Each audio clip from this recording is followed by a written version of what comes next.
Bonjour et bienvenue sur Morning Echo, la vidéo tout écho du site caseco.com. Aujourd'hui, on va parler dans le focus du jour de l'Allemagne. Ensuite, on enchaînera sur une valeur chimico-péable Arkema. Et enfin, on vous montrera comment faire un magazine numérique sur votre tablette ou sur votre smartphone à travers l'application Flipboard. Morning Echo, c'est pour vous, c'est tout de suite. Dans le focus du jour, on va donc parler de l'Allemagne. En fait, chaque semaine, Caseco s'arrêtera sur un pays de la zone euro en montrant à la fois ses forces et ses faiblesses et en faisant une petite comparaison par rapport à la France. Aujourd'hui, on parle donc de l'Allemagne, la première économie de la zone euro. L'Allemagne était appelée au début des années 2000 l'homme malade de l'Europe.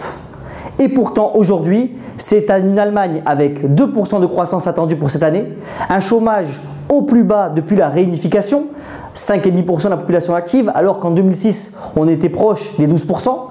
Ensuite, un déficit budgétaire proche de zéro, on a même connu un excédent en 2012. Pour enchaîner une balance commerciale très excédentaire, puisque l'Allemagne, c'est le champion mondial des exportations, avec près de 200 milliards d'euros d'excédent en 2013. Alors pourquoi ?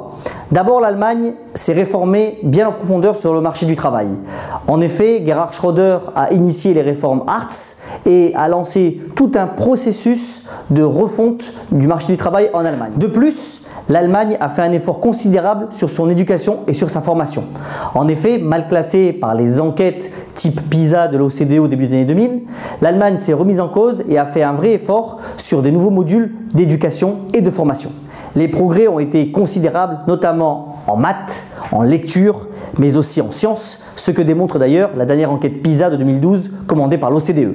De plus, et on le met moins souvent en exergue, l'Allemagne c'est un champion de l'innovation pratique. En effet, que ce soit dans la biotechnologie moléculaire, que ce soit dans les lasers, que ce soit dans les énergies renouvelables, l'Allemagne sait innover et sait transmettre ses innovations à tout son tissu d'entreprise. Et ce, grâce à la formation continue. Tout le tissu économique profite donc de ces innovations. Et ce n'est pas pour rien que la Chine, l'industrie du monde, produit avec des machines allemandes. Alors certes, tout n'est pas rose dans le pays du Bayern. En effet, il y a un problème démographique. L'Allemagne ne renouvelle pas ses générations puisqu'il n'y a que 1,4 enfants par femme. Ensuite, il est vrai que depuis 2007, les inégalités sociales se sont creusées et qu'il y a encore trop d'emplois peu rémunérés. Enfin, on peut considérer que le secteur bancaire est encore sous-capitalisé et qu'il est encore trop exposé aux produits dérivés. Mais honnêtement, et malgré les critiques sur le modèle allemand, on peut dire que la situation de nos voisins outre-Rhin est bonne. Et même si la situation se dégrade, on voit que l'état de leurs finances publiques leur permettra de relancer la machine s'il y a un incident. La France ne peut pas faire du copier-coller sur le modèle allemand. En revanche, avec une vraie volonté politique, avec des idées innovantes et des ressources, la France peut réussir à résoudre son problème numéro 1, c'est-à-dire le chômage.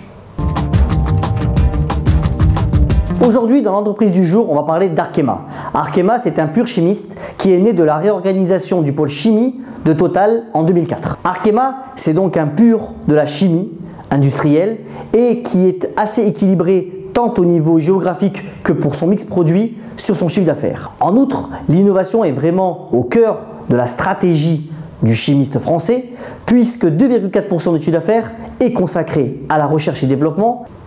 Faiblement endetté et très porté sur le développement durable, Arkema est clairement une cible. En effet, sa capitalisation boursière est de 4,7 milliards d'euros, ce qui en fait un nain chimique au regard des mastodontes du secteur comme BASF, 77 milliards d'euros, ou alors Dow Chemical qui en fait 50 milliards d'euros. Arkema, une valeur à suivre dans les prochains mois.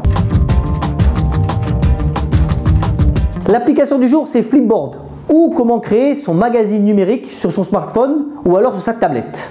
En effet, cette application, créée par un ancien ingénieur d'Apple, est en fait un agrégateur d'informations. L'avantage principal de Flipboard, c'est de pouvoir concentrer sur une seule application un maximum d'informations en fonction de vos centres d'intérêt, que ce soit le sport, la musique, la politique, etc. De plus, sur ce magazine numérique, vous pouvez y insérer les réseaux sociaux, que ce soit le tweet de votre ami Manu ou bien la dernière vidéo Facebook que vous avez postée en train de chanter Dalida sous votre douche, vous pouvez bien sûr les insérer sur Flipboard.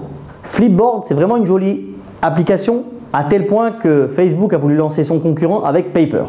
En vous souhaitant donc un beau mois de juin, que l'on espère sportif avec la Coupe du Monde, ensoleillé avec le beau temps qui revient et musical avec la fête de la musique, on finit comme d'habitude avec la phrase du jour qui est la suivante de Jean-Yann qui disait « L'important n'est pas de réussir sa vie mais de rater sa mort ». A bientôt sur Morning Echo.